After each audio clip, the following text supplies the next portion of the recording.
आपण 34 मुलांना मदत झाली होती. आपण जो हा स्पेशल उपक्रम रायडर्स ठेवले होते त्यासाठी, तर यावेळेस आपण रायडर्सची गरज पडू नये अशी व्यवस्था करतोय. तरीही जर वाहतूक कोंडी झालीच तर आपण प्रत्येक डिव्हिजनमध्ये 3 रायडरची आपण स्पेशली नेमणूक करत आहोत, जे फक्त त्याच ड्युटीवर असतील की कॉल आला आणि त्याचा कॉल येईल त्याला आपण त्याच्या जवळ जो तिथं असेल त्याच्या जवळचा रायडर तिथे पोहोचेल, त्याला तिथनं पिकअप करेल आणि त्याच्या परीक्षा केंद्रावर त्याला वेळेत पोहोचवेल.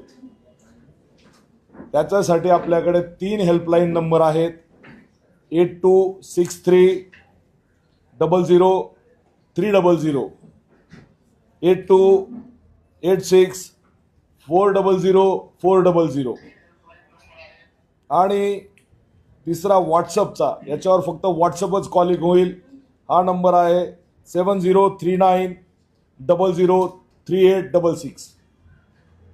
याच्या व्यतिरिक्त 18 नंबर्स प्रत्येक चौकीला आपण दिलेले आहेत, तेही सोशल मीडियामध्ये आहेत, त्याचाही वापर केला तरी चालेल. पण ह्या 3 नंबरवर फोन केल्यास आम्हालाही कल्पना असेल किंवा कंट्रोलला त्यांच्याकडे नियोजन असेल की कोणत्या ठिकाणी कोणते रायडर्स डिप्लॉय केलेत आणि त्यांना इथनं एका स्पॉटवरूनच वन स्टॉप त्यांना त्या ठिकाणी कॉलला रिप्लाय करता येईल.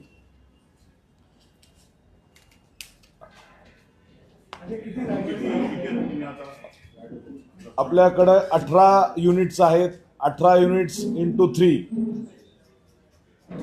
म्हणजे जवळपास 54 रायडर्सची आपण नेमणूक यासाठी करत आहोत.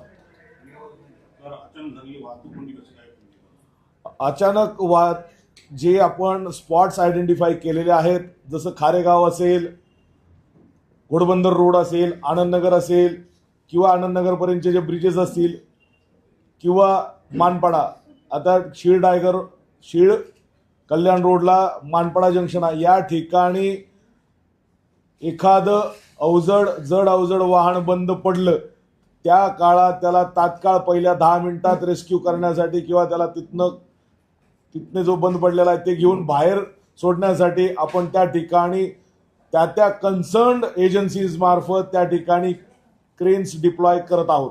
केलेले असतात पण त्याला हाय अलर्टवर ठेवणार आहोत. गेल्या वर्षी 34 कॉल आपल्याला प्राप्त झाले होते आणि आपण 34 मुलांना त्यांच्या परीक्षा केंद्रावर वेळेत पोहोचवण्यास मदत केलेली आहे.